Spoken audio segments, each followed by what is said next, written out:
let's leave the football. If I leave you, you talk about football and forget about the legal affairs. I beg you, please focus. It is time. Yes, it is time. Yes. What are we? Hey, stop on academy, please. Let's talk law. So yes, now you know that the legal vacation is close to ending. So this month, today is 30th of September. So Asakra, no. So the legal vacation is gradually coming to a close, and you notice that all the industry players, all stakeholders within the justice delivery system, started with the Ghana Bar Association's conference in Kumasi. The Judicial Service had a deba for the staff. JUSAC at 650 anniversary was also held. The Office of the Attorney General also had some training for state attorneys, all of them coming in just to prepare for the new legal year, the 2024-2025 legal year. Then guess where it is heading to now? Now it is the 10th of the Association of Magistrates and Judges, and this week we'll see all the judges gather for a 2-day conference. In the course of the week, this is one of the things that will come up. But of course, as I mentioned, JUSAC at 50 had last week, and we are bringing all the talking points in relation to that, all the things that were said. In fact, I'm one of the beneficiaries of that particular anniversary where I picked an award. I was not the only person who picked an award. Sam Siladi, Judicial Service Staff Association of Ghana, Mr. Samuel Afuteotu. Another significant achievement is the Vanguard Assurance Funeral Booster Policy. We all know the emotional and financial strain that comes with the loss of our loved one. This policy was introduced to offer financial assistance during those trying times, ensuring that our members can give their departed loved ones the dignified farewell they deserve without the added burden of financial distress. These initiatives are more than just policies. They are manifestations of our commitment to the welfare of our members. They are tangible proof that JUSAC stand by each members not only in their professional lives, but also in their personal challenges.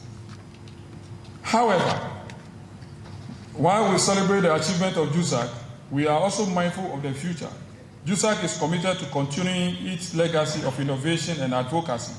One of our key future projects is the construction of JUSAC offices across all regional capitals. These initiatives aim to bring our services closer to our members, reducing the need for long and costly journey to Accra. In fact, a staff can be invited from Wa, Tumu, Garu to Accra. The staff have to travel night just because it doesn't have a place to stay in Accra.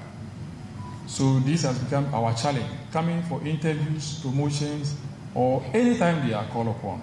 So it's one of our priorities that we will make sure that burden will be taken away.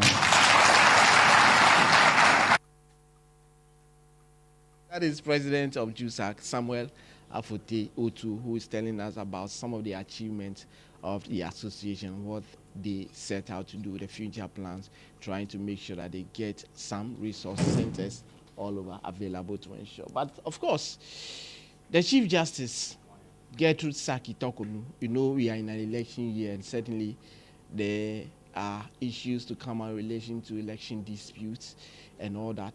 She has been urging the staff to assist her, I beg your pardon, to ensure that the virus of corruption, the virus of politicization of the judiciary will be eliminated. And in fact, it's saying that anybody who thinks that the judiciary will be politicized, will be used as a tool to propagate one political party or the other, then they should stand for it, because whatever comes before them, they will do with it according to law. Let's hear. We hear of countries that attract high foreign investments and where citizens are paid highly. Some of these countries have similar histories to Ghana. What is the difference between us and them? It's not because their electoral processes are so excellent. The difference is discipline, integrity, and competence in the public service, especially in their justice and other regulatory systems. This is a simple secret, and this is the key to prosperous economies. I can assure you, if we as judicial service decide, I know that there's some strange virus in the air where everything is politicized. But we are an independent arm of government. And I have come to ask you, let us decide to be excellent. Let us decide to do our work with competence, conscientiousness, integrity, and independence. And you will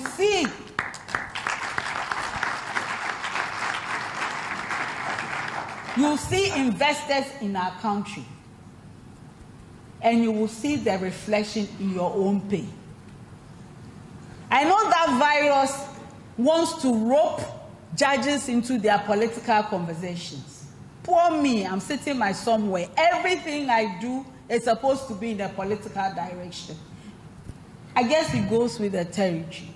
The important thing is when the case comes, I will deal with it according to law.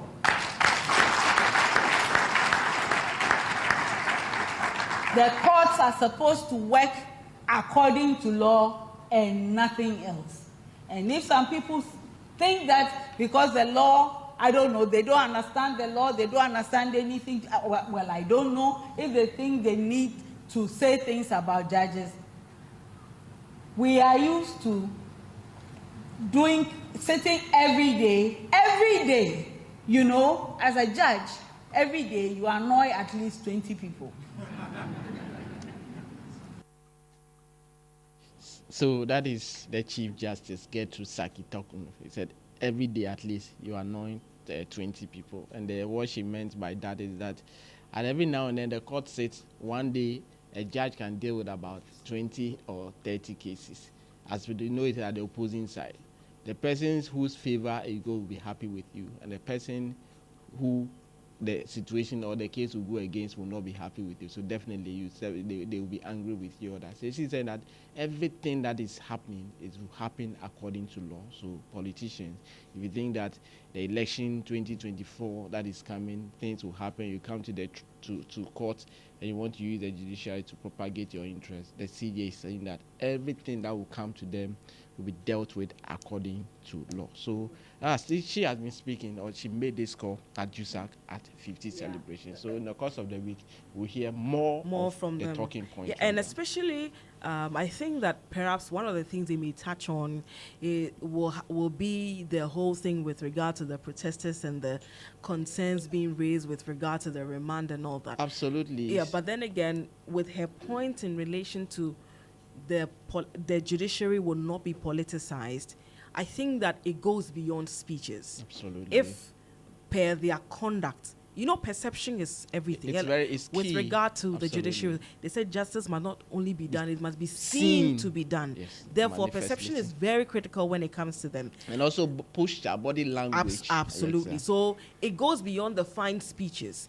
If the judiciary, by their conduct and what people see and they experience, is at variance with what the speech says, I mean, then people will forever feel that way. So, but you will agree that as a mother, as the head of the judiciary, when you have opportunity like that, in fact, it was the first time that the Chief Justice having an opportunity to meet virtually all the people from members from all the regions across the country. So you expect that. In fact, there were so many things from advice, from a relationship, how happy she has been, the kind of reception that the staff gave her up to. She virtually touched on virtually everything up until now. So one of the calls is that we want to move forward.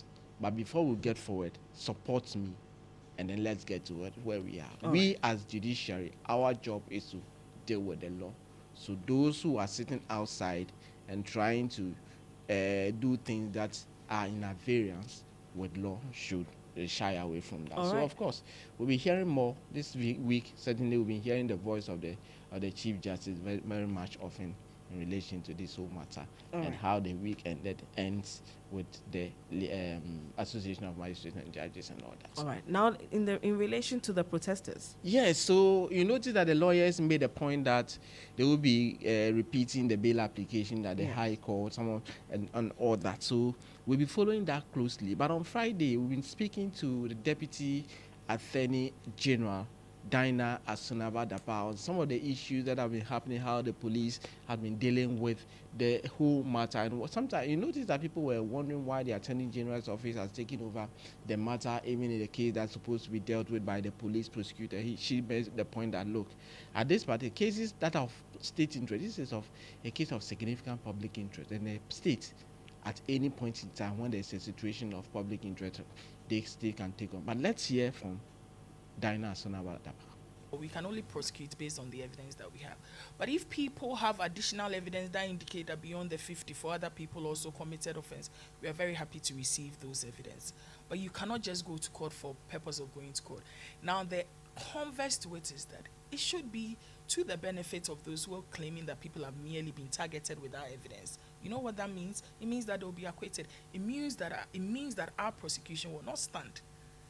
And so, based on the evidence available to us, we have the reasonable opinion that those persons have been rightfully arrested and prosecutions have rightfully been commenced against them. Right. If people feel that they were targeted and there were more, we are happy to receive that information from the general public. And of course, if people also feel that they've merely been targeted for targeting's sake, then the response to that is that inures to the benefits of, a possible acquittal of those persons. But until the court makes that determination, I think it's premature, and it is a flawed assertion to make that these persons have been targeted. So that is the Deputy Attorney General, Dinah Asunaba Dapa, saying that those who have been arrested, or the protesters, those who have been were not targeted. So the law must take its course.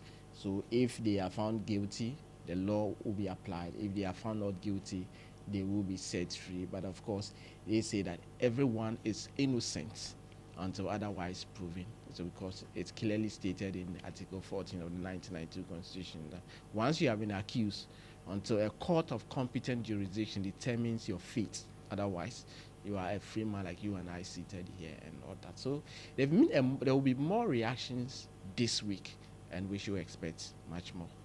Mutala, thank you very much. Mutala Inusa is our legal affairs correspondent.